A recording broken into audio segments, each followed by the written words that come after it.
Good afternoon, Charlotte. How y'all doing? Welcome to the Great Neighborhoods Committee meeting. I'm Victoria Watlington, your District 3 representative and your Great Neighborhoods Committee chair. I am joined by a few of my colleagues. We've got a quorum here today, so we'll go ahead and begin. We'll start with introductions with committee members, and then we will turn it over to our wonderful staff for introductions, and then I'll follow up with an agenda review.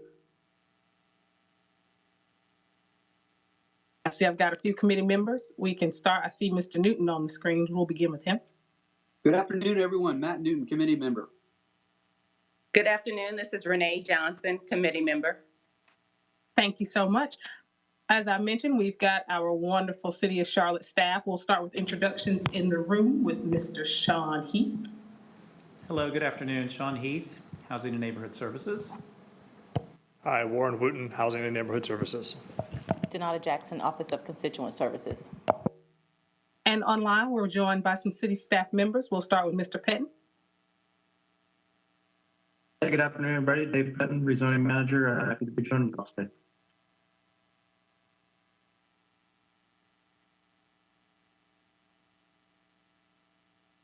Ms. Story. Good afternoon, Nicole Story, manager of the city's Community Engagement Division within Housing and Neighborhood Services. And feel free to jump in for those remaining.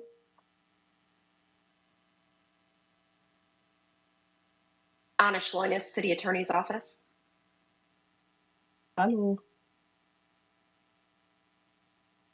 I see we've got Harold Thompson. Yes, Harold Thompson, Housing and Neighborhood Services. There you go. And finally, Ms. Gail Whitcomb. Hi, Gail Whitcomb, Housing and Neighborhood Services. Thank you. No problem. Thank you all for joining us. As mentioned, we've got a full agenda today. It will consist of three main items: response to displacement events, community engagement, housing and job summit update, and then I'd like to reserve a little bit of time to talk about our source of income discrimination decision that we're expecting this evening. So with that, I'll turn it over to Mr. Heath. Thank you for your energy, Councilmember Watlington. Good afternoon, everybody. On the first topic here, displacement event response, this is certainly front of mind for us, given some of the abrupt actions recently in the Sterling community and the Southern Comfort Inn. And what we wanted to do today is, this is really intended to be a forward-looking conversation with those sorts of events framing our thinking. We think that as those events occurred, that we were able to partner with various community agencies to bring resources to bear, whether it be legal aid, housing navigation, financial relocation support, that we were able to do that very expeditiously. But there's always opportunity for us to be more thoughtful and develop a bit of a protocol or a playbook around those types of events. Having said that, certainly staff understands the committee and council, your ultimate objective is for us to really develop long-term strategies around anti-displacement, and that work continues. Today is not focused on the long-term strategy, but really more of a kind of a playbook and protocol when these types of abrupt, large-scale displacement events occur in the community. Before I hand it over to Warren and David for the remarks here, I would like to also acknowledge that related to the broader displacement strategy work that we're doing, we are in the process over the next few weeks of pulling together a strategic framework. Our hope is it provides council with one-stop shopping, because it's one of the more frequent questions I get, which is, hey, what's going on with various displacement work, whether it be the Nest Commission, Staying in Place pilot program, land acquisition analysis, questions around corporate landlord activity, and how can we continue to engage neighborhoods so they understand their rights and can act on their rights. So we're going to pull together a white paper, probably ready in the early August time frame is the target. And we would look to provide that to full council, likely in a Thursday packet at that point in time. So just wanted you to be aware that work is underway there, and look forward to that. So with that, I'll hand it over to Warren Wooten and David Pettin to lead us through this discussion. Thanks, Sean. Thank you, Madam Chair and committee members.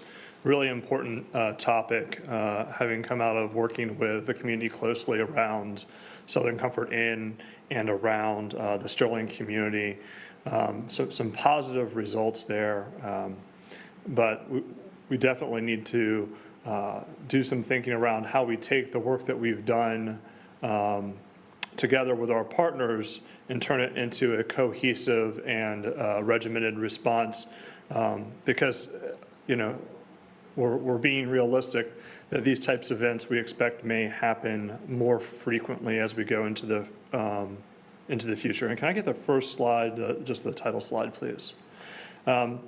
Before we get into this specific, how we handle, specific displacement events, I just wanted to recognize that Council's already been doing a lot of great work around displacement efforts in general.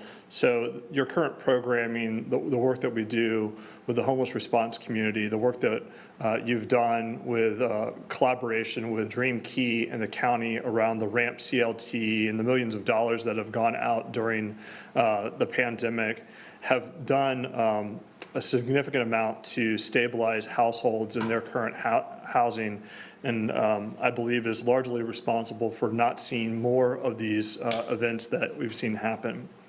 But going forward, we do need to develop some more regimented plans. So we're going to talk about that today. What does a collaborative response look like? How do we get ahead of potential events? And then what are some of our regulatory and legal constraints, but what other opportunities are available?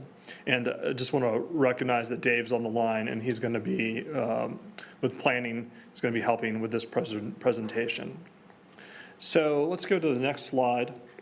And I think the first thing I just want to say as someone who works with these organizations on a fairly weekly basis. I work with all of these just to thank you to these partners that have been really instrumental in the work that we've done around the 2 displacement events. LaShonda Hart with the county, Tara over at Social Serve, all of the partners at Dream Key, Catherine with United Way, and our partners at Legal Aid.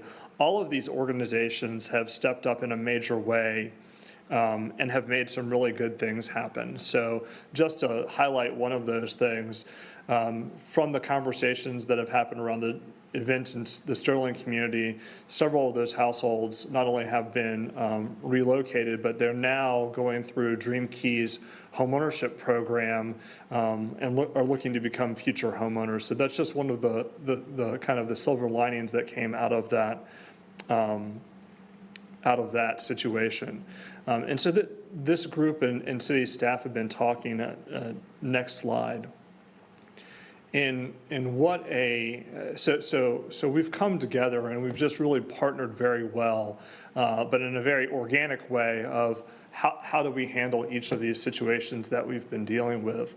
And so what we're talking with them now about is how do we take what we've done in Sterling and with Southern Comfort and some of the earlier displacement issues, and how do we formalize that?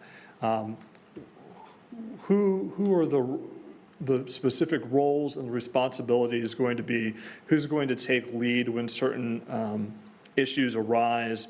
And then what is that protocol going to be, or what is that formalized process going to be, where we can identify an event and begin to respond in a very cohesive manner?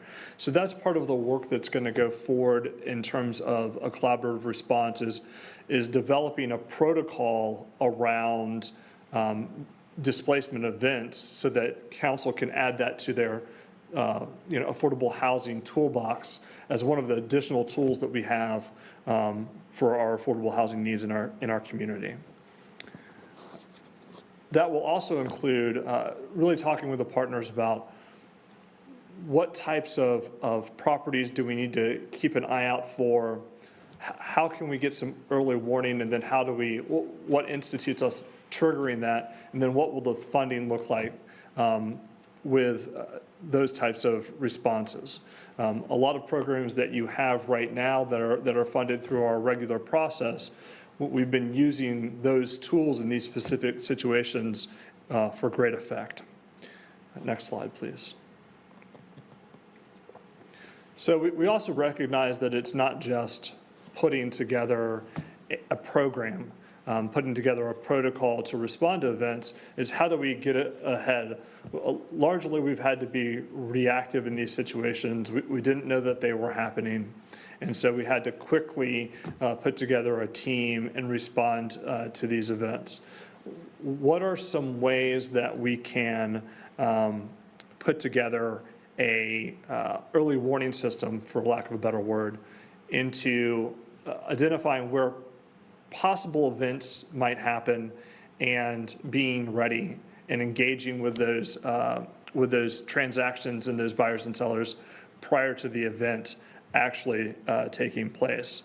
So some of this is going to be using data to our advantage and using technology to our advantage, identifying the types of properties that are at risk of changing hands, and then developing an engagement strategy around that technology so that we can be a part of those conversations before the transactions take place and trigger those displacement events. And we've done some of this work already. You might recall the displacement risk dashboard that we've worked on to identify areas in the community that are high risk.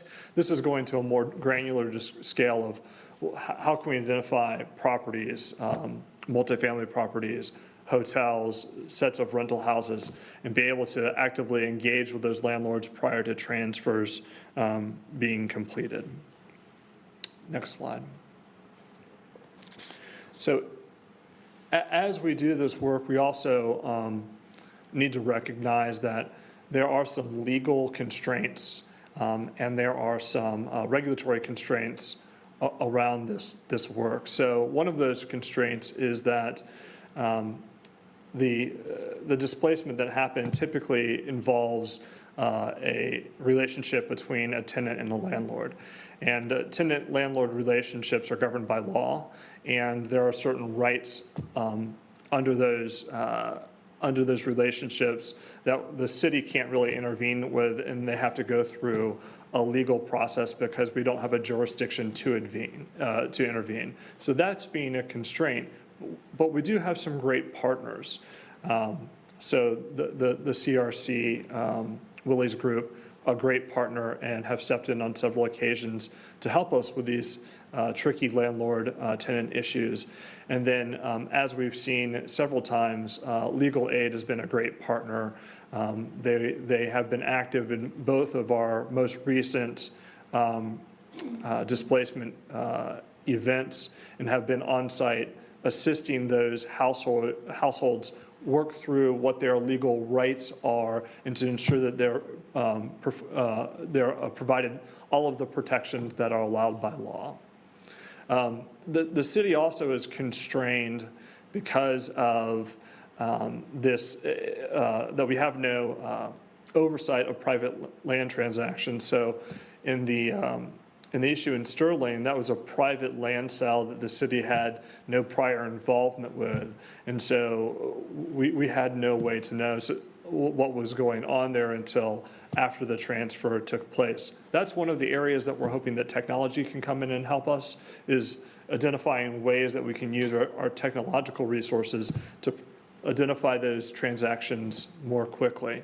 And also partnering with planning, and Dave's going to talk to you a little bit about rezoning here in a second, on identifying early rezonings that may trigger displacement. This is actually already happening. I just want to stop here for a second and point out the work that planning and Housing and Neighborhood Services did together over a potential rezoning coming up with the Econo Lodge.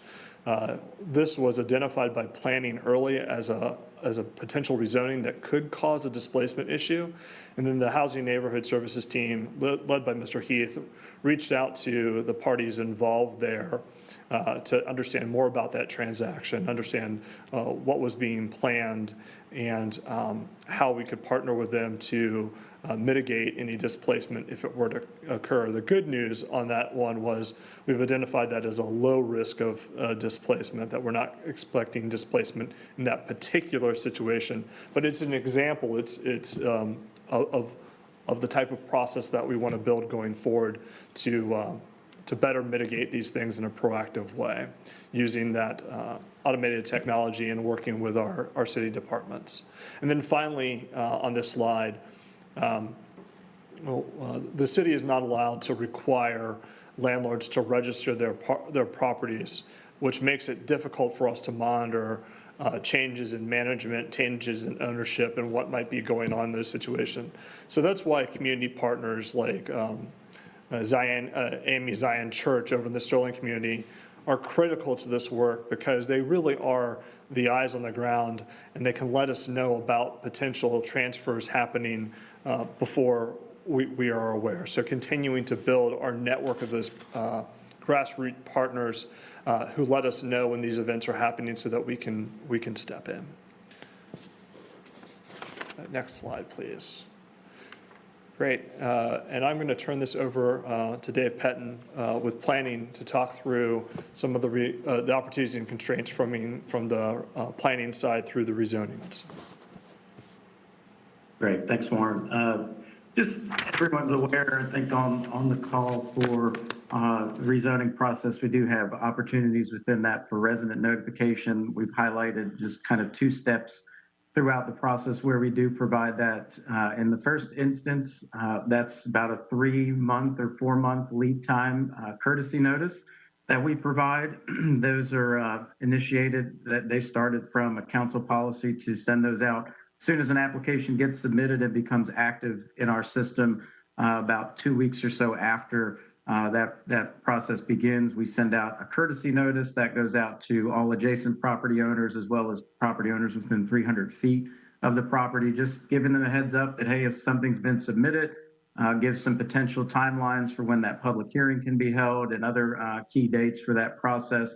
So again, that's a really early on kind of early warning, an early notice for folks. We've kind of piggybacked on top of that after some conversations over the past year or so about how can we expand that notice, how can we get more reach with that. And we did start using Nextdoor. I think over the last about year and a half or so, we've been using the Nextdoor app for rezoning notifications, and that's been very successful. We go out now within about a half mile of the subject property.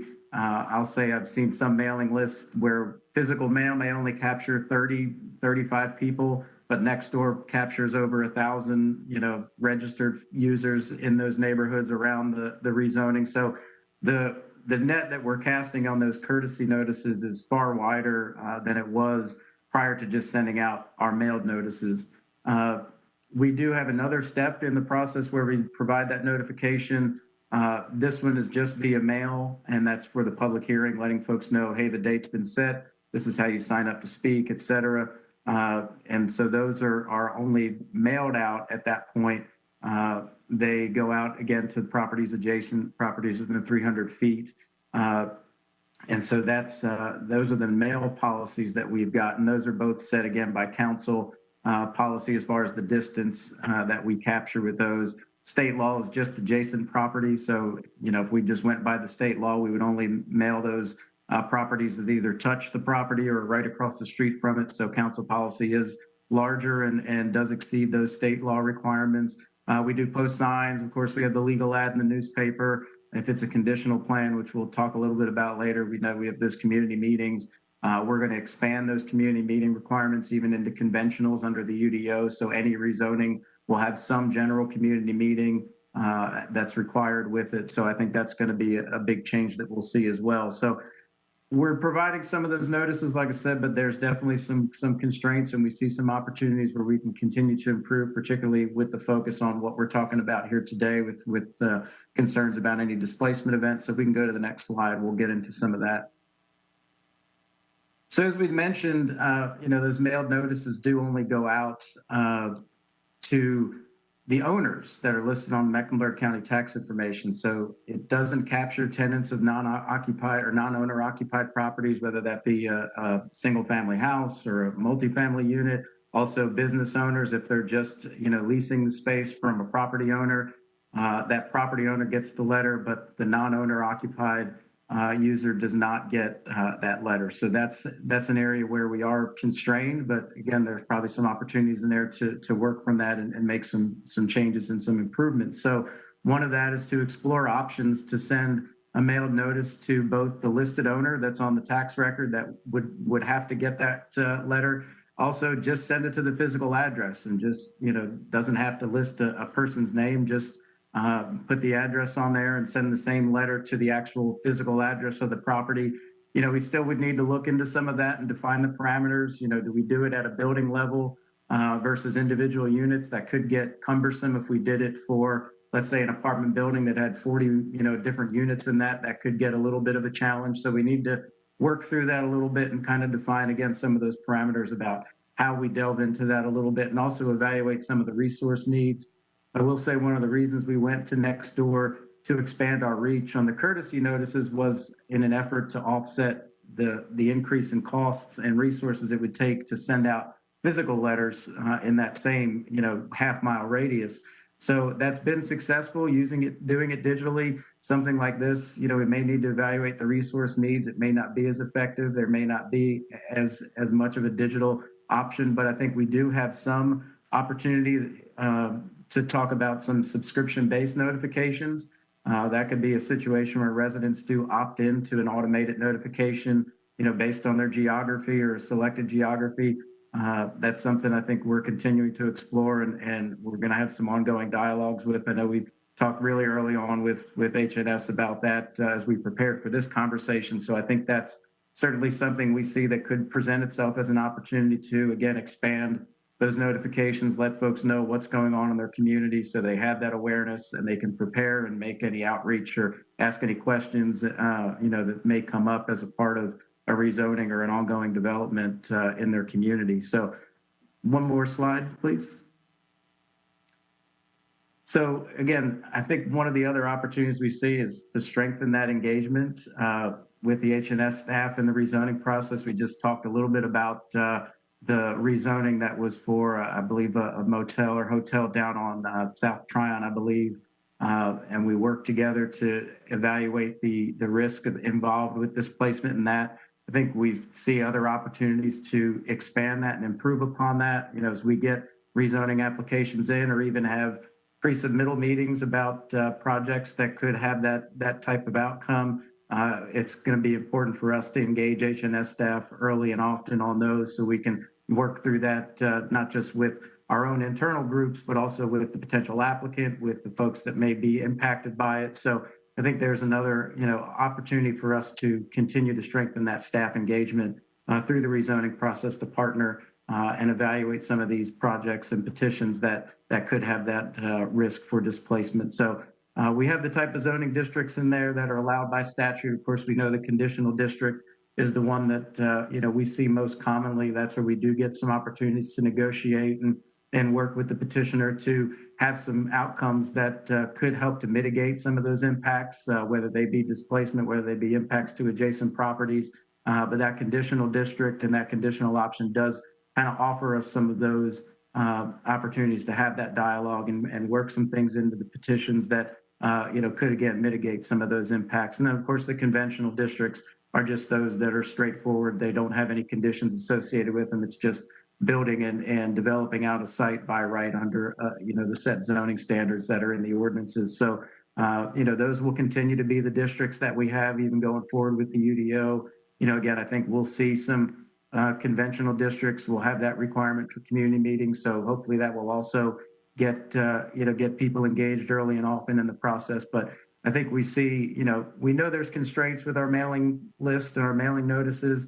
I think we see some opportunities in there to build off of that, and some opportunities to continue to partner with H&S as we go through this, and I think really put together a foundation and a program that can help for us to identify these risks and then work together to try to make sure we have the best outcomes.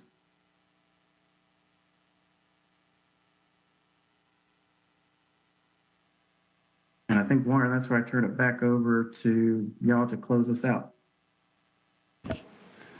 Thanks, Dave. I appreciate it. So next steps, what we're doing, working forward, is refine and implement the rapid response protocol that I discussed with our partners. And I just want to also mention that the Nest Commission is also engaged in this work.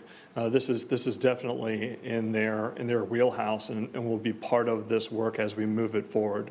But we're going to engage with our partners to put that protocol together, and then work with our data analytics team to identify what the kind of the realm of the possible is.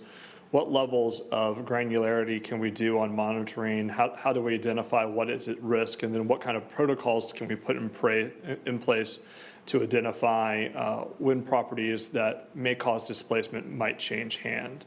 And then how do we then, again, use that technology to trigger alerts for us to then more closely see and investigate what's going on in those specific transactions. We're also going to put together the ability for anyone to subscribe to a notification about rezoning petitions. So we've been doing a lot of work through our public engagement platforms around letting citizens, staff members apply, subscribe to notifications, and we can do that for this as well. So I'll end there and turn it back over to Sean. Thanks, Warren. Councilmember Watlington, we can open up for any questions or committee feedback. Absolutely. I just want to acknowledge Council Members Graham and Phipps. They joined us some time ago, so we are at full capacity. I did have a couple quick questions before I turn it over to my colleagues. I saw that there were some opportunities there in terms of sending notices to the property addresses for those that are living there, even if they're not the owner, expanding the reach through some digital means and some opt-in type options. All of those, I think, would help meet some of the need that the community has raised in terms of being involved in the process earlier on. I see, though, that today we've got it listed as information. I did just want to gauge my colleagues' interest in moving those items forward. So as we go through our comments, certainly would like to hear your thoughts on those in particular. The other thing I wanted to ask was specific to Dave. Sometimes we've got conditional rezonings that are coming through, and there may be one item that neighbors have listed as an area of interest. For example, there's one right now over in the Gold District where the neighbors at the adjacent property are asking for some level of setback beyond the 10 feet because the intent is to put a very tall building behind them based on the rezoning request. Though it is conventional, we don't have specifics. We know based on what is allowed in that particular zoning that it's going to be a very tall building. And so in instances like that where there is not a full site plan being requested because, say, there's not yet a purchaser and the owner of the parcel is just getting it prepped for sale, is it possible to do those through a conditional rezoning, or do they have to have a full complement of site plan and everything else if you go through conditional? Yeah, I think that's a good question. There's kind of some different levels of conditional plans that we've seen, particularly some recently, where we just have a few conditions that aren't really part of the site plan. They're just development conditions like parking minimums to address some concerns about off-street parking spilling over into the neighborhood. So we've seen a few of those where it's literally just a Word document with one or two conditions that, I more refer to as site conditions versus a full conditional plan. So in the instance like you had brought up, if we wanted to pursue, let's say, we'll just call it kind of a conditional light, and just put that the only real condition of development on that parcel outside of just what's governed by the ordinance is that the setback would be 20 feet instead of the standard 10. And we could adopt that as the only condition applicable to that project. So everything else would be done by the letter of the ordinance, but they would just have to develop the site with a different setback of, let's say, 20 feet versus the 10 that might be the standard on the books. So they don't necessarily need a full-blown site plan in that instance. If there's just one or two conditions that we feel could be important to help either mitigate concerns of the neighborhood or community, we could implement those just as one or two items in the document that go along with that property. So there isn't a full-blown plan, but we at least know that there's a condition of an enhanced setback or a larger buffer, or something to do with lighting or, something to that effect. So we can incorporate that. Conditions can range anywhere from, like I said, just one item to a full-blown plan. It's just a matter of trying to work with the petitioner and get those incorporated to address, some of those needs and concerns raised by the community or even by staff or council. That's awesome. I think that's extremely important, especially as we think about Community Benefits Task Force and the coalition and some of the work that we're looking to do, making sure that folks understand that it doesn't have to necessarily be something that has a full site plan or even has a developer assigned to it at that time. I think that'll help folks be a little bit more comfortable on some of the rezonings that come through that aren't quite as defined as what we typically see in a conditional. Then, I'm sorry. No, I would just agree with you. I think that's a good strategy to implement. Sure. And then the other question that I had is that based on what we know about the trends we tend to see on these, I'm sorry, Dave, this question is for Sean and team. Thank you. Based on what we know about the trends for these large displacement events, what things do we see from a state law standpoint that we may need to be lobbying for? I know that from a city standpoint, we don't have jurisdiction, but certainly to the extent that we can advocate for our residents with our colleagues at the state level, do we have any particular call outs from the state law that would address themes that may prevent us from doing as much as we would like to do? I'll take that, Ms. Wallington. So I think if I point back to where we're not allowed to do rental registry, being able to identify anyone that was going to transfer a property that had a certain number of units in it, having some notification of that prior to it actually happening would be hugely helpful in us being able to be proactive in these responses. But right now, it's my understanding that we are prohibited by law in having any of that type of notification. And so that's directly connected back to the work that we tried to do around the rental registry that was ultimately unsuccessful. But that's one area that I can think of is just looking at picking a number of 15 units, something that size, and knowing that if you're going to transfer that, be it multifamily or single family, that we be notified, or there be some kind of public notification. Right now, that's against the law. There's nothing that would require any type of owner to do that, but having that kind of foreknowledge would be extremely helpful. Got it. Would love to have that documented in a fashion that we could get that over to our delegation, or at least to our internal IG committee. I'd like to open it up to my my committee members for comments. So we'll go down the list. And again, I'll lift up to you. Would like to gauge your interest in taking action. Doesn't have to be today necessarily, but your feedback or your thoughts in regards to changing some of the current policies to expand distribution. So with that, forgive me, I'm not sure whose hand went up first. So I'm going to call on Councilmember Phipps. I think Mr. Newton's hand was up first. Thank you for that. Mr. Newton? Thank you. I think it was. Thanks, Greg. But I would have been completely okay with you going before me, but I guess no, we're already crossed that threshold. So whatever the case, thank you, team, for the presentation. I would be interested in further exploring the possibilities to expand our reach when it comes to communicating with residents about these events. So put me in the yes category, Madam Chair.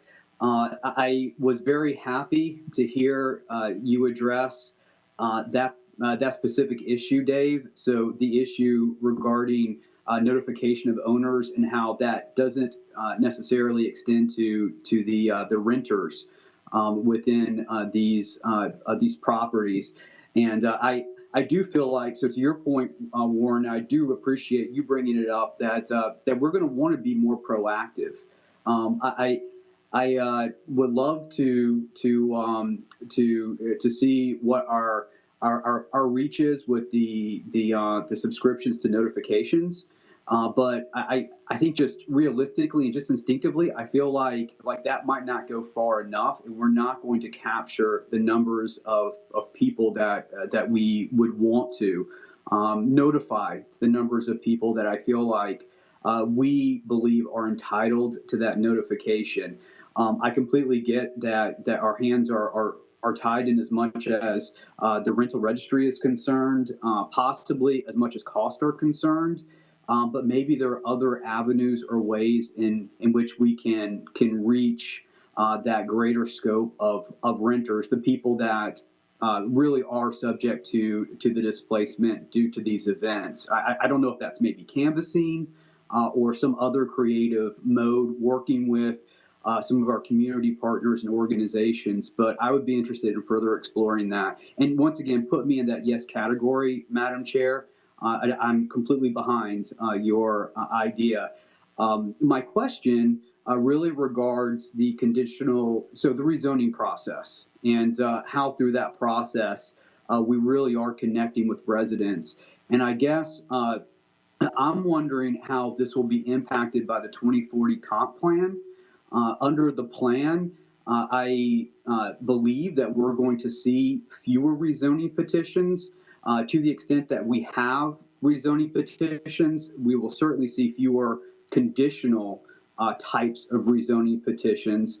And in as much as I understand, that those conditional ones are the ones in which we actually have the community engagement and require the resident notifications. And I just wanted to kind of put that out there and ask, how under the 2040 plan will our efforts be impacted, and then again too, so will they be impacted? And then again too, how or what can we do to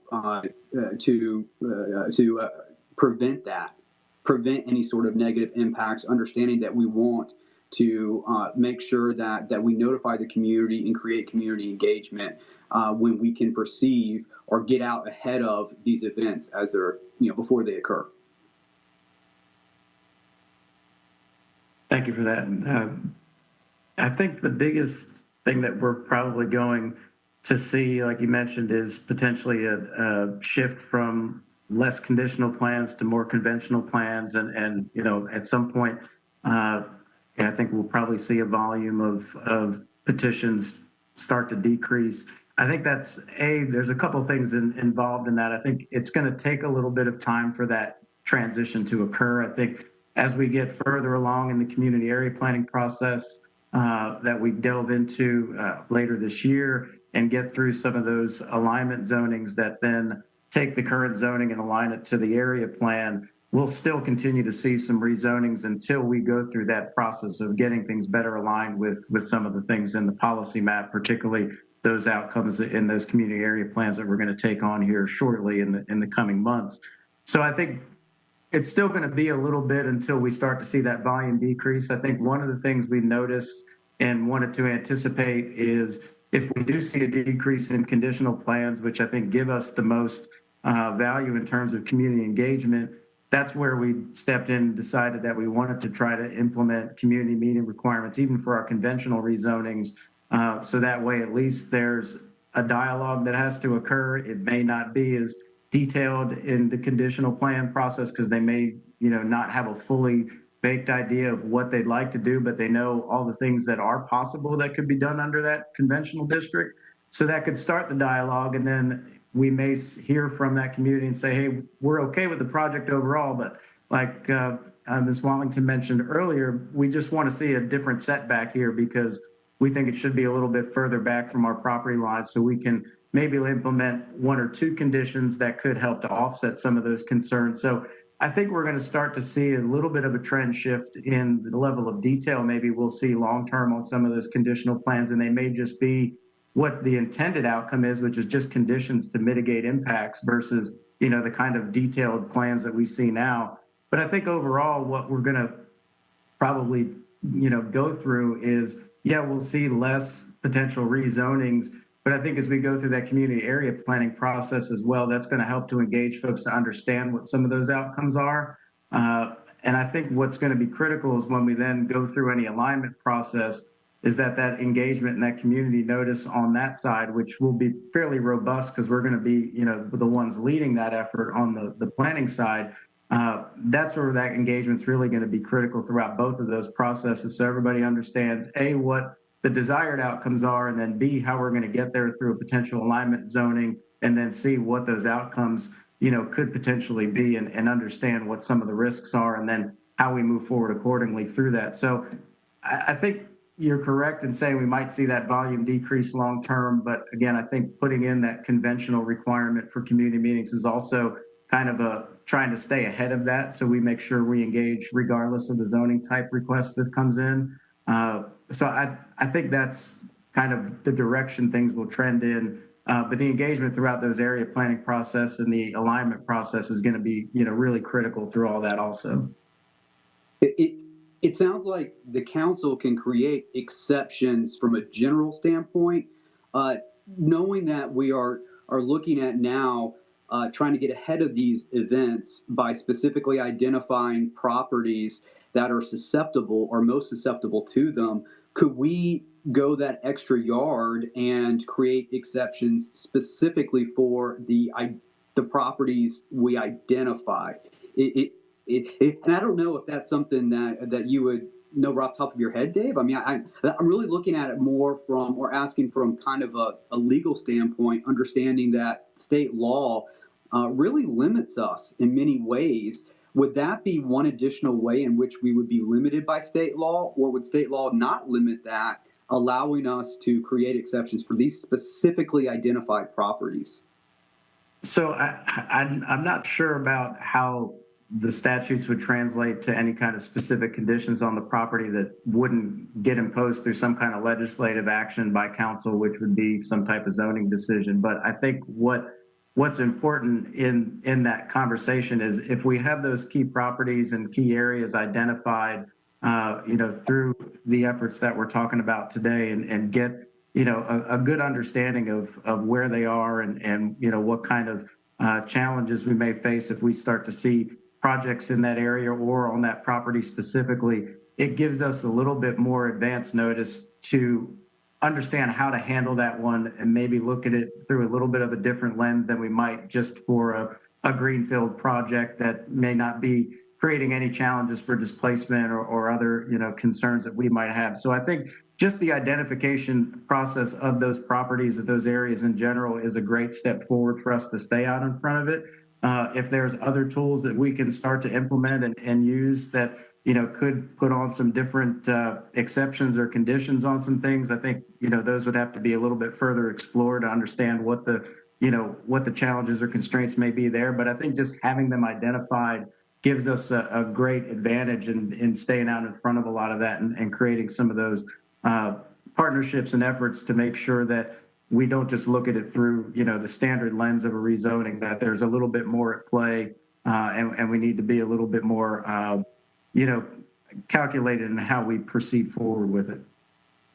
Yeah, I think it's really important that we, as we identify these properties, that we assess how our rezoning process can help with our objectives, and to the extent it's required that we would need to put policy protections in place, I hope that we have the ability to do that. And I would like to granted, I'm going to be leaving soon, but my hope is that in the future that can be explored if necessary, and then maybe preliminarily we look at kind of the legal implications just to make sure that can be done.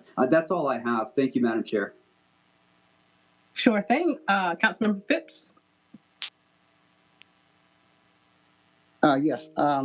As of right now, I'm correct in understanding that as a council, we cannot mandate or prescribe any displacement protocols on the part of the petitioner or anybody that's selling a building or rehabilitating a structure. It has to be something on their part that's strictly voluntary or encouraged. Is that correct? So as far as conditions on any rezoning, they're always voluntary. We have to actually get consent from the petitioner that they agree to the conditions that, either staff worked with them on or they put forth, and we accept it as a city.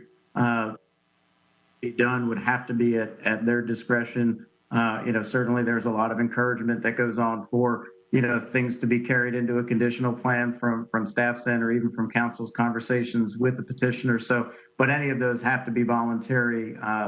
As far as I know, there's no ability for us to mandate or impose those conditions in any real way, whether they be zoning standards or, other items that we're talking about today in terms of displacement. So as far as the independent assessment of potential properties that might be subject to displacement risk, is that information is just a trigger for us to do for action by us, but not something that we would impose on the project party? Yeah, I'm not sure. I don't know if you guys want to discuss what the intent of having the priority list or property identifications on y'all's end. I know I can kind of talk about how we would use something like that, but I don't know if you want to talk about the intent of the outcome of it. Dave, you're welcome to follow up, but I think that is advanced surveillance. So, Mr. Phipps, if I'm getting to the heart of your question, the intent of having those properties is we know that we can't provide surveillance on all 180,000 parcels of land here in the city, but if we're able to identify, 500 or 700 parcels that we think that are at risk of potential displacement in the future, that becomes something more manageable for us to do surveillance on. But the protocol would be a kind of a city-county nonprofit partnership. It would not be something that we would, require the petitioner or sailor to participate in, because as of right now, we're not allowed to do that by law. Dave, do you have any follow-up on that? Yeah, I think the way we kind of envision having a tool like that for us as well is if we get a request for somebody to come in and start a conversation about, hey, we'd like to do a project similar to the rezoning we had for the hotel that's it's been deferred a couple months, so we can work together on some solutions and assess the risk on that one.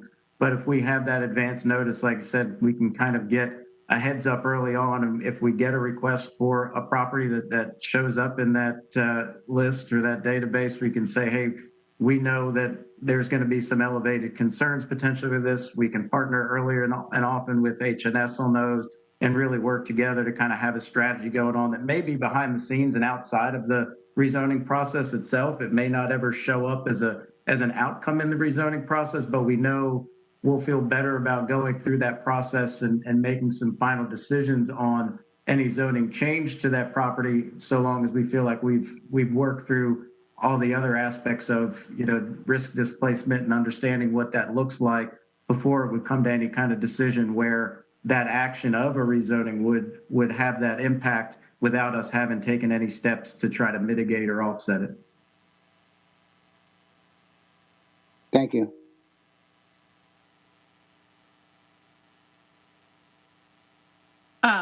Councilmember Johnson.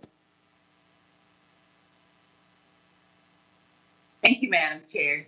And thank you, staff, for this presentation. This is such an important topic. We know that every month when we approve a rezoning petition, there's a potential for displacement. That's just what's happening in our city. So I appreciate the forward looking or the forward look and the proactive approach. I just have a couple of questions. And yes, I would support more notification, Madam Chair, to the renters, absolutely. Yeah, I have a question about the signage. Because there's zoning signs at every site. So Dave, as far as Southern Comfort or Sterling, were there signs posted where occupants of those places could see the signs, the rezoning sign? Yeah, so I think in those instances, if I recall correctly, I don't believe there was a zoning change that really precipitated the outcome of displacement in those. I think they were just changes either in ownership. I know in the Sterling case, we did have a petition nearby, I think, for some new duplex and townhome development around the neighborhood, but it wasn't impacting the neighborhood directly and the houses that were directly impacted through that displacement event. But in that case, there would have been signs in the area of the actual rezoning property. We actually have to post the physical property either on one of its main frontages or at the main intersection where it's located.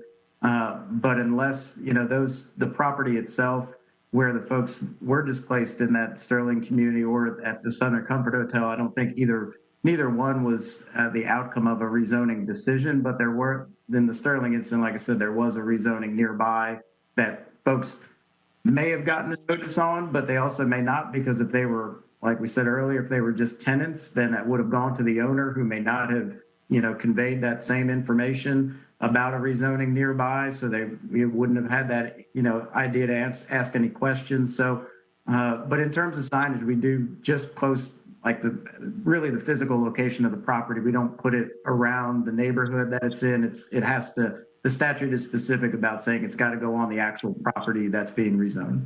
Right, so that's a great point. So if those two properties that we're discussing were not the result of a rezoning, how would these policies impact that type of transaction? So I think for the one in Sterling, because I think that's probably the one that would bear the most, maybe different outcome or different awareness of what was going on as far as a new development coming in really right behind some of these houses where folks have been displaced, and some I think have already been, torn down to be rebuilt. I think in that situation, if we had a policy where we were just mailing letters to the physical address as well as the actual owner of the property. Some of the folks living nearby may have gotten a letter to at least alert them that, hey, there's a rezoning. It may not affect my individual property, but I at least want to know how this might affect me long-term on a larger scale in terms of the community. And I think the individual that rezoned the property to construct, some of the new houses also was part of the group that had bought some of the properties by right in the Sterling neighborhood where the displacement occurred. So there may have been some opportunities for at least some information sharing and to stay out in front of understanding what could be coming down the road as far as new development nearby that could create a negative impact. So I think if there was a little bit of a different approach in that mailing and letting actual tenants and physical address occupants know what's going on versus just the owner, there may have been some notice for the folks in Sterling that at least there was a new development coming on around them and what that could mean, to the community as a whole long term. Right, but and this is for council. If you think about it, is that going to be enough? There's a rezoning near you. Does a resident really, as busy as we are in keeping up with life, do you really consider that that's going to affect you directly? I think that some of these issues, if residents or tenants could be informed when a property is for sale, and I know that that's outside of the city, but we have individuals in single-family homes, and their property sold to another owner, and then the rent jumps up, a few $100s, and so there's that displacement. So residents are being displaced all of the time because of property transactions. So I don't know if the city can do anything with the real estate. And I don't know if that's North Carolina legislation, but if a property's for sale, and when the property was for sale in both Sterling and Southern Comfort, then people would have been on notice that this is affecting them directly. So I think that's something to consider.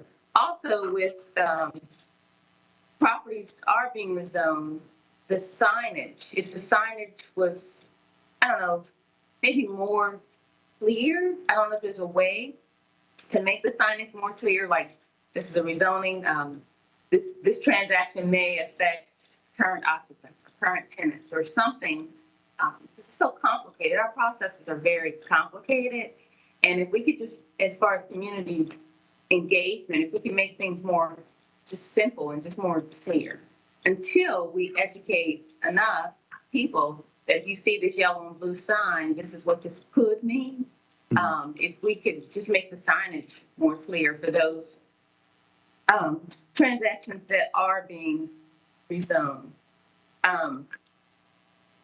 Another question from a legal perspective, I believe that there was a time where landlords were required to register rental properties.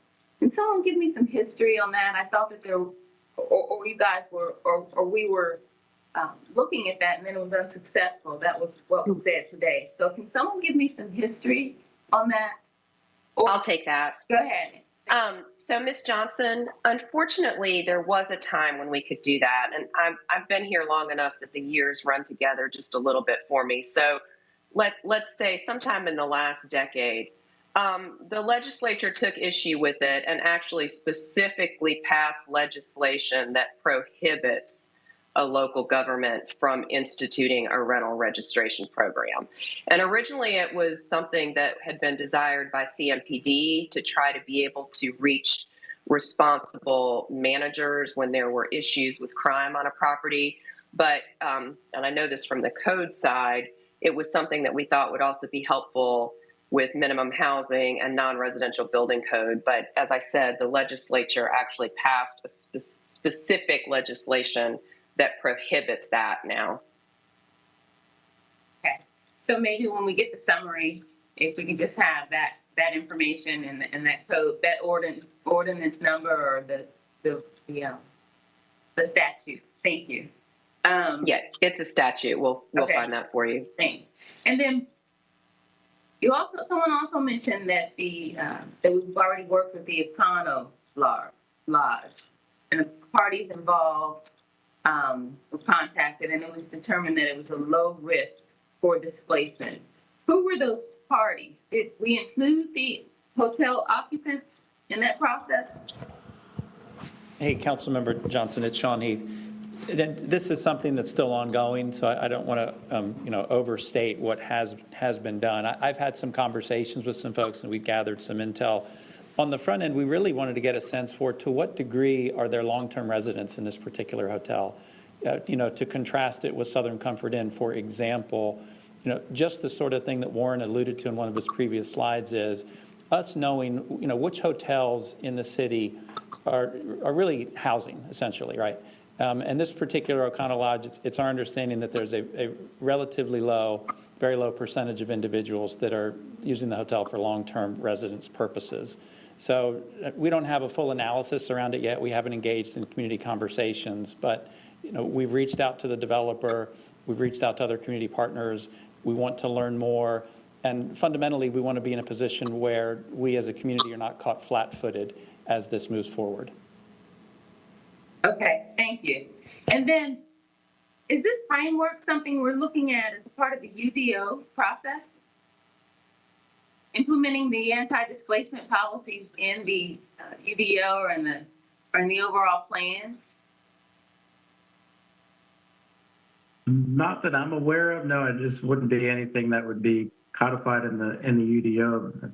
It would be more of a partnership and set of guidelines that we would use in these instances that would be, worked out between the planning side for anything rezoning related, and then if there's other elements to it that are implemented, I guess, Sean, Warren, by your team. But I don't see it as being anything that's part of the Unified Development Ordinance.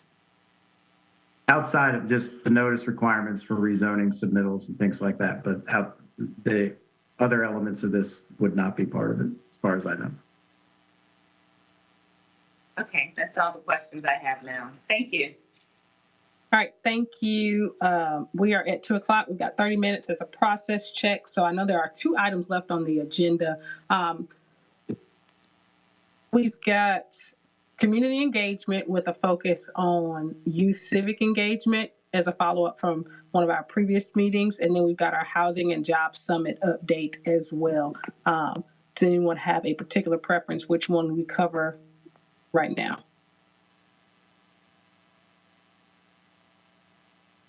All right, so with that then, why don't we go ahead with the Housing and Job Summit? Thank you, Councilmember Watlington. I'll jump into that. And Nicole, I'll work with you offline. We can evaluate when to bring in youth engagement. And just as a time check here, Councilmember Watlington, I want to be sensitive to your reference to the source of income topic. So should I assume going into that we still need to reserve 10 minutes or so on the back end for that item? Okay. Yes, please. Thank you. Okay. Wonderful. Thank you. Great. Let's go ahead and move to the next slide, please. We've had very high-level conversations, not even really discussions, but I've made high-level references to this idea of a Housing and Job Summit, which came up a number of months ago in a city council meeting. Initially, it was framed as a housing-related dialogue, community dialogue. I think there was some traction in the room with full council to extend that into a Housing and Job Summit. And this is a 2-slide presentation, so we can go through this fairly quickly. Here, just what I wanted to reinforce, as you're well aware on the committee, there are a number of initiatives that the city is actively involved in and or leading. So we have the Housing Trust Fund tune-up starting in the upper left here, embarking upon that exercise given that we're 20 years into the Housing Trust Fund and we're just a few months away from having another referendum for $50 million in additional Housing Trust Fund resources and evaluating what is the highest and best use of additional funding around the trust fund. We have corridors of opportunity in Higher Charlotte, which are flanking the left and right side here, which are obviously very important initiatives focused on in the corridors. How do we harness the full capability of the city of Charlotte and our community partners to have a very intentional, targeted, geographically focused investment strategy in these areas? Higher Charlotte, where we have an emphasis on aligning the ecosystem of players that are involved in jobs, so workforce development, education, employers. This is clearly not an area that the city handles by itself. And then ones that you would be intimately familiar with here at the committee level, anti-displacement strategies, all of our work around being a catalyst around home ownership. And then A Home for All is what was originally branded as the 2025 Housing and Homelessness Strategy that was launched last year. So in a summit, to the extent this is a one-day, 6 to 8 hour conversation, obviously we can't do a deep dive in every single one of these, but the idea is, how do we connect this work and demonstrate that with housing and jobs as the focal point, that these efforts are really driving that economic mobility for households across Charlotte? Next slide, please. And what I wanted to do today, and I won't do a line-by-line review here, it'd take too long, is just get some feedback from the committee before we get too far into the planning process on the Housing and Jobs Summit itself. Let me just cherry pick a few things here, and then I'll pause and give you a chance to jump in. First, on scope, our assumption is that while we, I think, recognize that if we were to just do housing, that would be too much of a siloed approach, and we want to have a broader perspective than that. At the same time, if we were to attempt to address all city council priorities and include housing, jobs, the UDO, arts and culture, Higher Charlotte, go down the list, Transformational Mobility Network, that it would be too much and that it would dilute the impact of the discussion and it wouldn't be a meaningful conversation. So we think we found a sweet spot if we focus on housing and jobs, but seeking some affirmation from committee on that. In terms of timing, we've batted around some ideas in terms of September to November. Our sense is November, just right after the referendum, would be a great time to hopefully carry some momentum forward through a summit. Obviously, we would need to do it before we get too close to the Thanksgiving holiday. But at that point in time, the referendum will have happened, the Housing Trust Fund work will have made its way through committee. NEST was established as a 3-year commission, but the commission is mindful of the UDO-related timeline and milestones, and I believe by the November timeframe, certainly there would be work coming out of the NEST commission that could be interesting to highlight in a community conversation. The Home for All strategy will take some time to translate from a strategic framework into an implementation plan, but by November, hopefully there'd be some meaningful nuggets that could be pulled into a summit conversation. So seeking affirmation from committee that timing feels right. In terms of participants, I was joking with someone the other day, this sort of thing sometimes can feel like wedding invitations. You want to make sure you get the invitation list just right, but fundamentally, we would want to focus on bringing in our ecosystem partners in the job space and in the housing space. Certainly would want to make sure that we get some advocates and community leaders built into the conversation. And then I'll just finish off with a reference to the format. We understand that a 6-hour lecture is not the way to go. So our hope and our intent would be to develop a day that feels very, very structured, but also gives folks an opportunity to engage in different ways. So yes, we'd have a keynote speaker or two, certainly have some presentations, but we'd want to have a heavy dosage of panel-type conversations where we're highlighting current or emerging initiatives that could really help us collectively move the needle around housing and jobs. And we also think there could be an opportunity for some breakout sessions as well, just because having been participants in summits myself before, I think at the end of the day, one of the most important things is for participants to feel like they had a chance to have their voice heard. So seeking a little affirmation from you on format as well. I went super quick on there, obviously, but rather than listening to me drone on, let me just stop there and see what kind of feedback the committee has. Awesome. Thank you, Sean. I'll give you a couple of my quick thoughts. I'd love to hear from the vice chairman as well, from his ED vantage point as well. So the thing that sticks out to me is on the scope. I see that we split it up between primary focus being housing and jobs, and then a secondary focus being some of our programmatic things. I really think of it as a what and a how. Because if we are organizing our programs and our policies correctly, they should be addressing these particular things. So I just want to be careful that we don't separate the two, because as we think about what we're trying to solve for, the tools in our toolbox are our how, and having to assess whether or not or how to improve those items to deliver a better result. I think about approaching this more so as a rapid improvement event, if I was to use like lean terminology or like a Kaizen, really laying out the value stream. And I know that we've got a lot of different parts going through across the government and across our different departments. But to me, the most value add, no pun intended, use of our time is to approach it like a value stream map and understand really, really, truly where are the gaps or the waste in our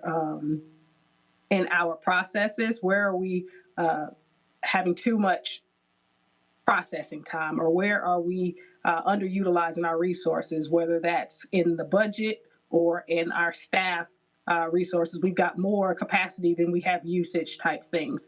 When I think about really defining that problem statement, and I know that we've talked here about the current state summary, that feels like almost a pre-execution item coming in to really understand who are we trying to target here, what AMIs are we trying to target, are there specific subsections of our community that we need to be addressing based on the trends, are there specific industries that we need to be focused in on? Because if we can get a clear, refocused problem statement going in that really answers those 6W2H type questions, then we can spend this time developing solutions. And so if we can choose a methodology, I think that would be fantastic. To that end, if the purpose is to really problem solve and come out with particular strategies that will address very specific components of the problem, I'd like to see us focus our participants on practitioners who have delivered some sort of measurable result across the country.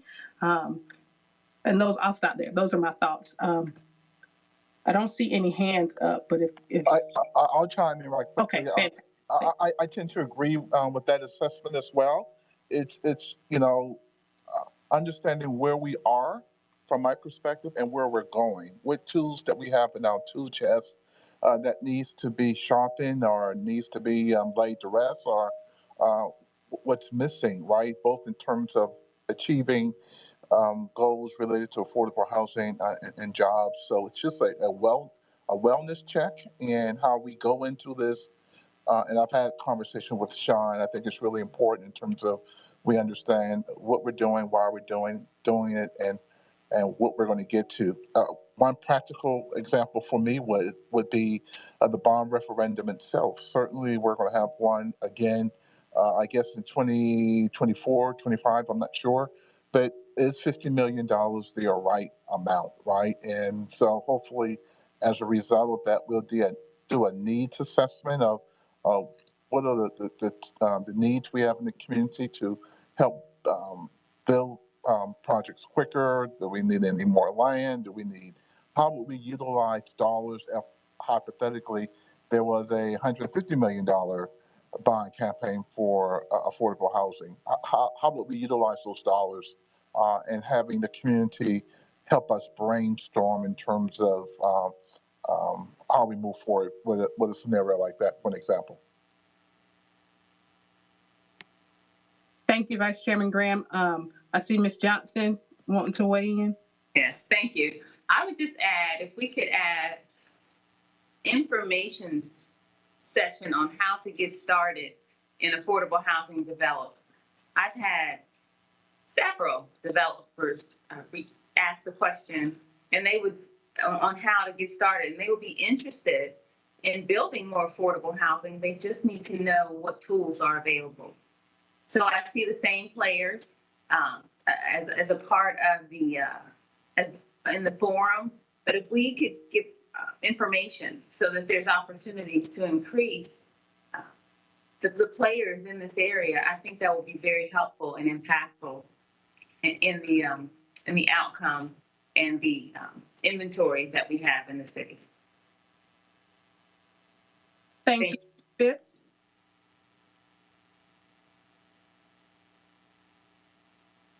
Yeah, I think I'm going to take a contrarian view. I think we should focus exclusively on housing for this summit, and maybe have another session maybe on jobs. I think there's enough going on in the housing area that I don't know how you would split up a one-day seminar type thing to give it enough time and emphasis to be effective. With rising rents, the difficulty in obtaining mortgages, I think there's enough bandwidth for us to focus exclusively on the housing affordability issue in Charlotte. You know, the corporate purchases in neighborhoods and such. So that's what I think we should focus on: a housing summit, period, and maybe later a jobs summit. I agree with that. Thank you, committee. Mr. Newton, did you have anything? It's okay if you didn't. I just want to make sure before. I don't. Okay, no worries. I'm going to challenge my friend on that if I can, Ms. Sure, of course. Well, I think we need to do both, Greg, and I think there's enough bandwidth to do both. Because at the end of the day, if you don't have a job, you can't get any type of affordable housing. And so I think we can link the two together. Obviously, those who will attend will have their preference in terms of maybe a particular workshop or a session that they want to attend. But I think we can really link the two and through scheduling, make sure that we receive the desired outcome. So I would just hope that we could kind of find a way to make both of them work. Well, there again, I would think that, you're talking about a 6 to 8 hour session. So we're talking, 3 hours for housing, 3 hours for jobs, or 4 hours for housing?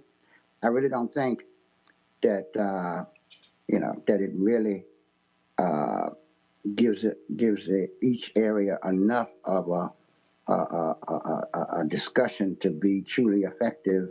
Seems like that we kind of, rushed or whatever, but that's I respect the opinion of my dear colleague from District 2, but I respectfully disagree on this issue. Thanks.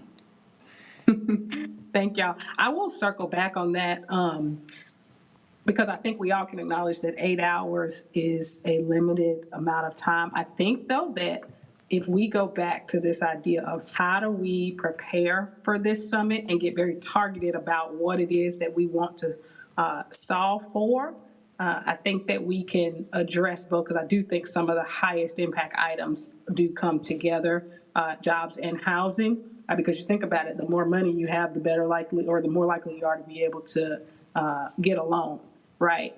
The more you can afford in rent, for example. So, and I'll say this, Sean, and I know that we can talk about this a little bit offline.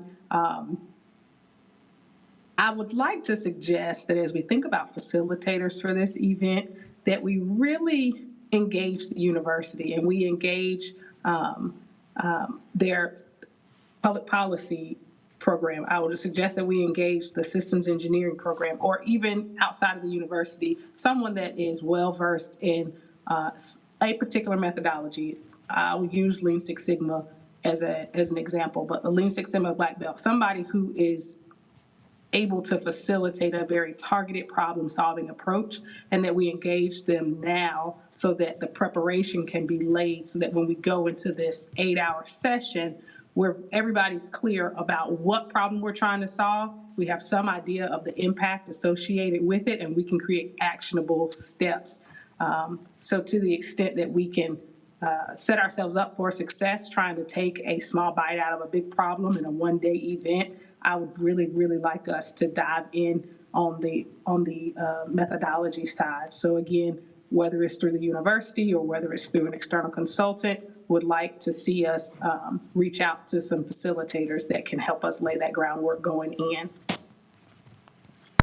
Does that make sense? Yes, it does. Okay.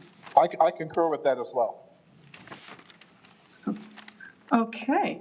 Well, with that, we've got about 15 minutes left. I know that there have been members of the committee that wanted to make sure that we are all clear about the path forward on source of income discrimination ahead of tonight's meeting and then additional work with the other recommendations. So wanted to open up the floor for that at this time. And Sean, if you or any other members of staff have an update for us just to kind of level set, we're open to that too.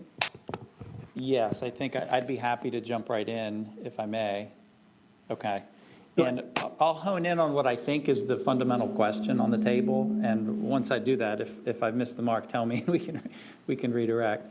So, no, reflecting back on the last business meeting when I made the presentation and had the recommendations associated with source of income, I think that while I did reinforce that the emphasis of the policy recommendation is to tether city support to the source of income policy, I think what I could have or should have done a better job of is reinforcing the difference between the staff recommendation and where we left off with the source of income ad hoc advisory committee. So let me try to quickly do that here and then see what kind of questions that triggers.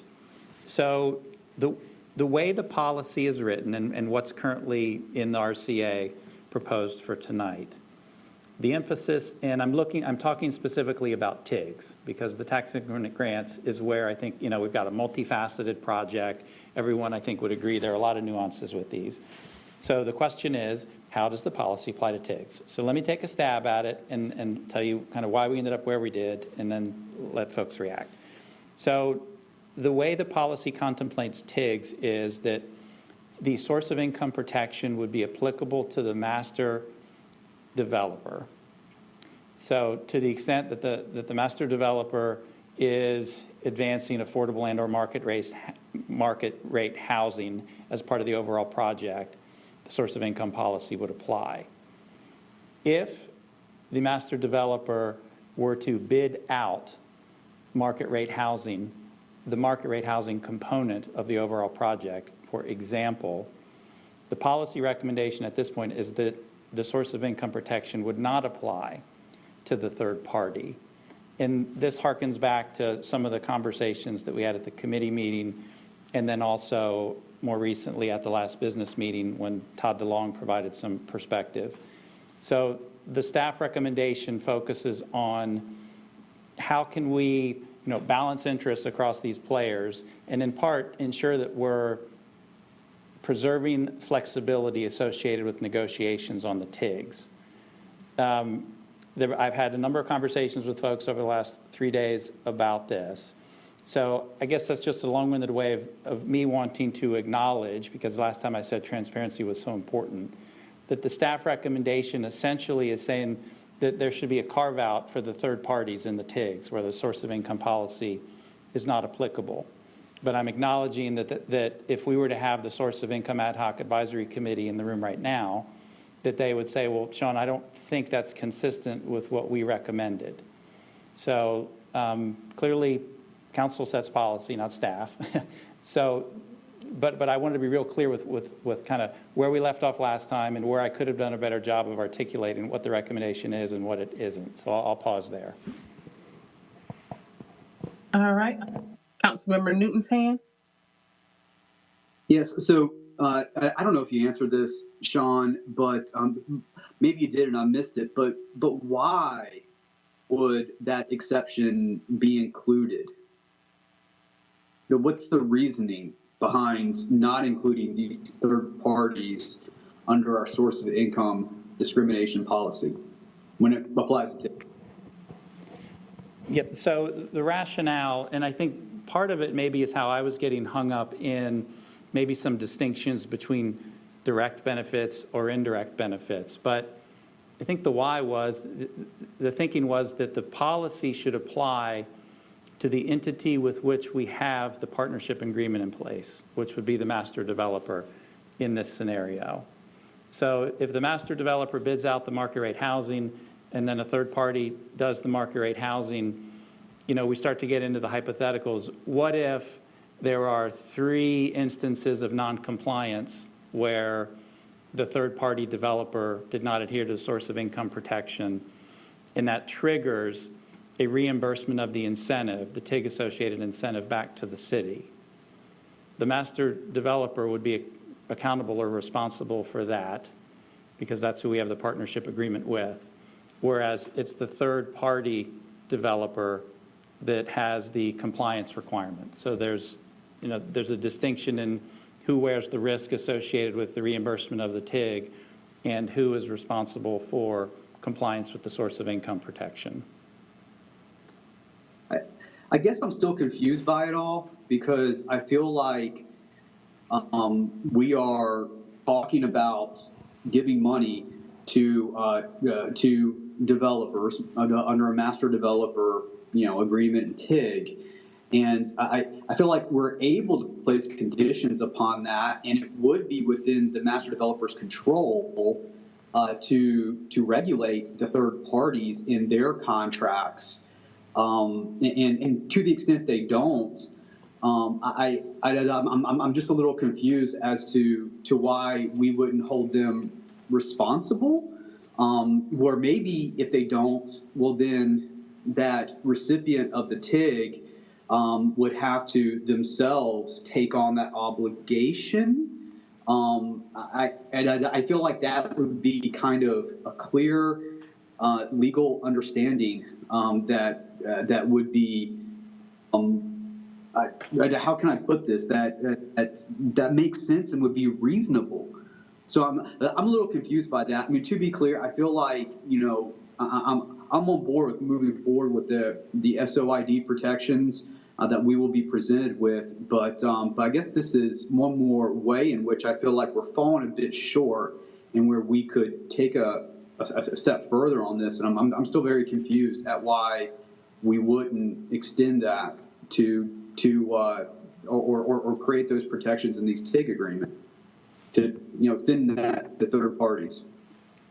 Yeah, and I'll invite Anna to weigh in if I've kind of misspoke, but I do think that that's correct, that theoretically it could be applied to the partnership agreement with the master developer, and that it's at council's discretion to take the policy out, kind of move the boundaries of the policy from where they're contemplated now to what you're proposing, Councilmember Newton. So as I said before, this is the sort of thing I should have done a better job at the last business meeting of injecting this into the conversation to get the feedback in the action review. So I'm accountable for that. We forgive you. So Sean, I'm on if you want me to provide any context. Yes, please. Can I interrupt? I'm sorry, because in respect of time, because we heard that there's no legal boundary in requiring us to do this. Can you just answer that directly, Anna? If legally, is this required in the source of income discrimination, or is this at council's discretion and at the city staff's recommendation? I mean, to Councilmember Newton's point, you can always put conditions in a contractual relationship. I think the issue here is that you have to be mindful when you have a policy that these TIGs are not one size fits all, and every scenario is different. And I can't remember what the statistics are because economic development tracks this stuff. But there's a lot of these TIGs that don't even have housing components at all. Or perhaps there's no housing component at the point at which the city enters into the TIG agreement. And I think it's important to understand from a legal perspective that when we enter into these TIG agreements, the city is simply paying for public infrastructure. We're not paying for housing. We're not paying for jobs. We're not paying. And I know that it's great because it gets wrapped up in the economic development concept, and it is a way that the city can legally participate in generating economic development opportunities in the city. But at the end of the day, the city is paying for public infrastructure.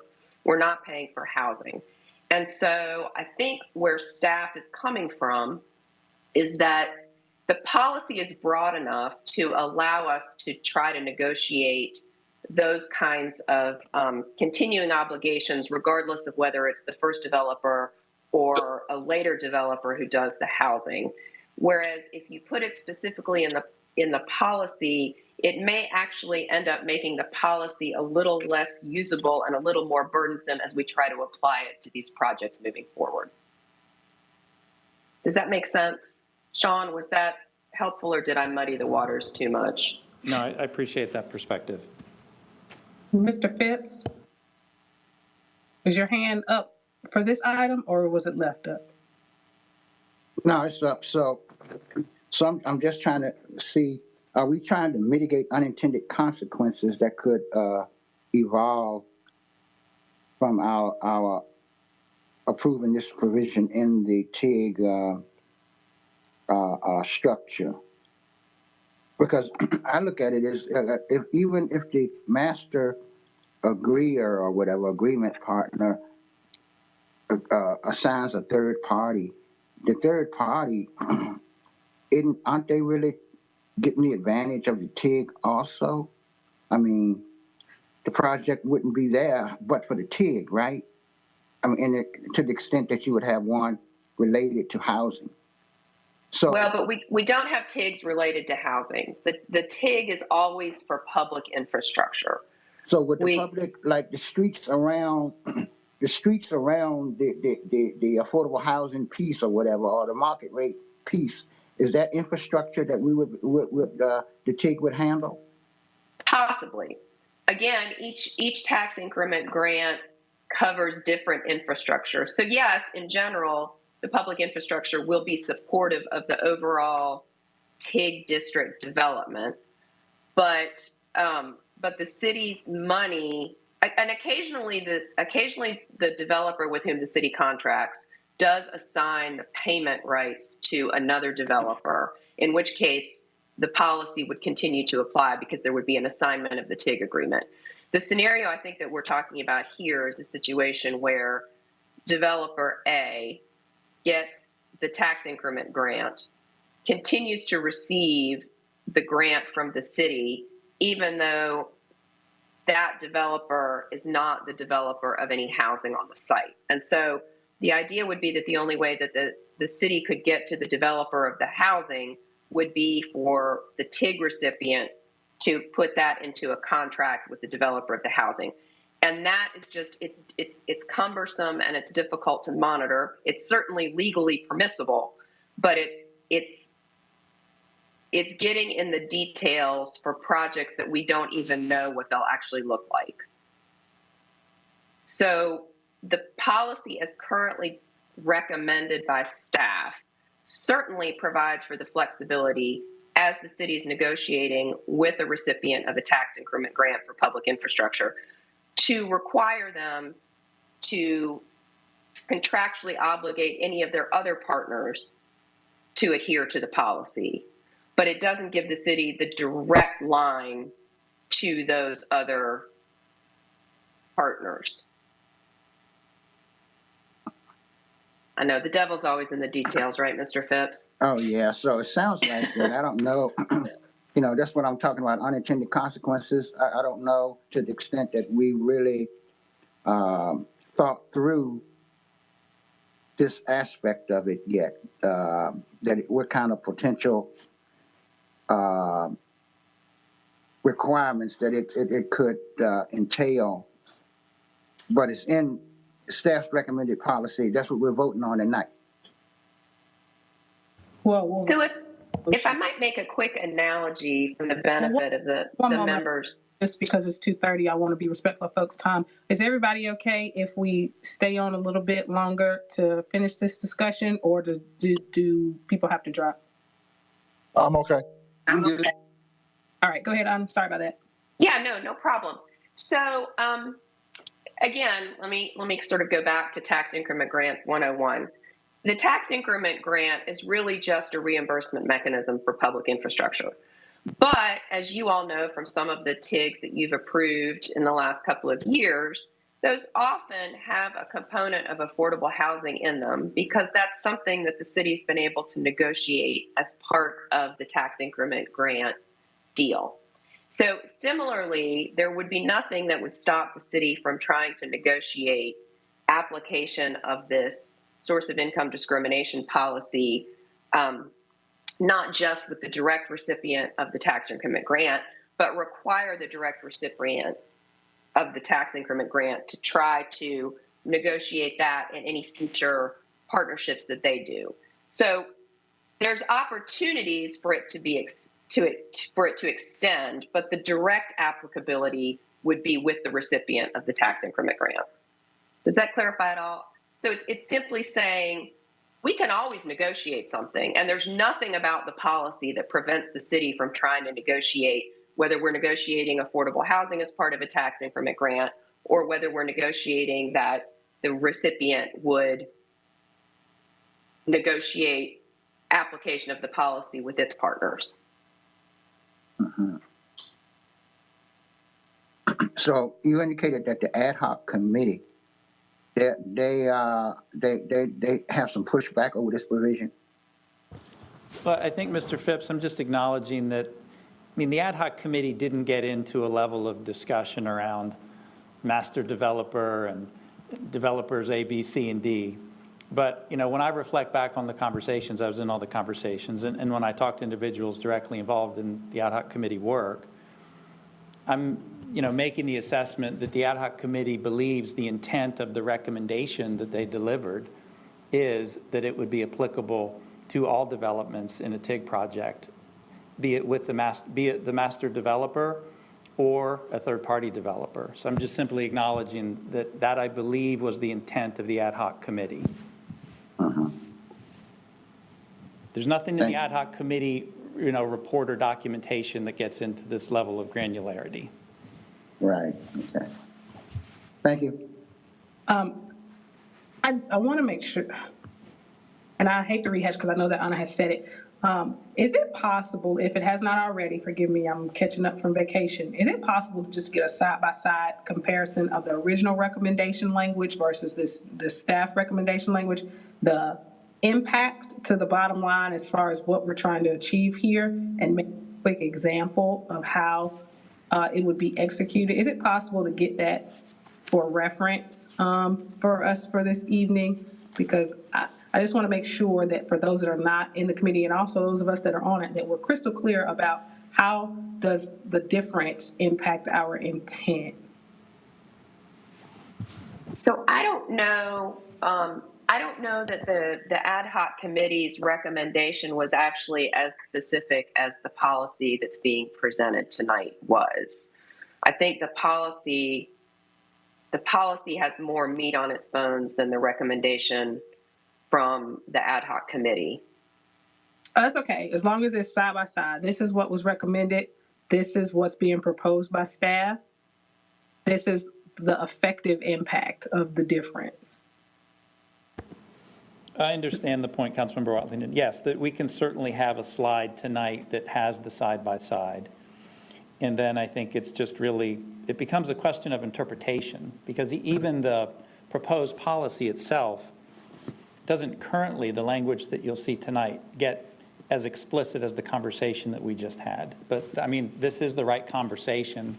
I wish I had prompted this 2 weeks ago, but this is the right conversation to be having.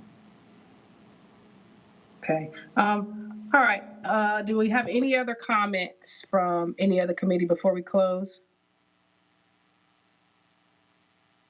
Yes, I'm sorry. Go ahead, Ms. Johnson. So, I have so much to say about this. This is just, it's surprising to me. It's surprising that this went through ad hoc committee and the Great Neighborhoods Committee, and we recommended this several months back. And for this significant of a change to be presented to us without our approval or discussion. And I think we as council members need to take a look at that from a very high level, that when we in the Great Neighborhoods Committee and our public ad hoc committees make recommendations that the staff is creating the policy, essentially. And it's different than what we proposed. I don't see this as just a detail. I see this as a different policy. The intent was that public dollars are for public good. And we are knowingly creating a loophole. And I'm vehemently opposed to that. I think that the TIG would not be granted, but not for the entire package, the infrastructure and the multifamily. in these specific deals, yes, there are TIGs that don't include multifamily. Those aren't the ones we're talking about. We're talking about the ones that include multifamily. So if we're granting an award based on that package, then that funding needs to follow the multifamily. And again, we're creating a foreseeable and knowable loophole for developers. Our intent is to increase housing for low-income residents. That's the intent of the policy. That was the intent when I mentioned it, that any developer who receives a penny should be required to accept vouchers. So I think there's two issues. I think this policy is problematic. This is a loophole. Again, developer A can sell it, and then we still don't have a larger inventory of housing. But the bigger issue to me is the years that have gone into this policy, the ad hoc committees, the other committees that this has gone to, and then the Great Neighborhoods Committee to make a recommendation that changes 2 weeks before it goes to council. So I think we as council members need to really take a look at that just in general. So I see this, it's not illegal, it's legally permissible. Our goal is to increase developers and that accept the housing vouchers. And there was no reason to make this special carve out other than to, like Sean said, to balance interest across parties. But that's not the goal of this policy. We are trying to increase developers that are accepting these vouchers. If it weren't a problem, we wouldn't be having a discussion.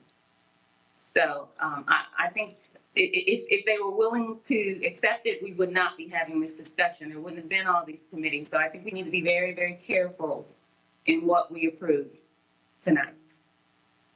Thank you. Thank you, Councilmember Johnson. I definitely can understand and agree with much of what you have said here. I think ultimately, as was mentioned, staff can make a recommendation. We as council, we set policy. So to the extent that our colleagues see it in similar fashion, we can make that adjustment when necessary. But I appreciate everybody's time here today, and I will see many of you tonight. Thank you.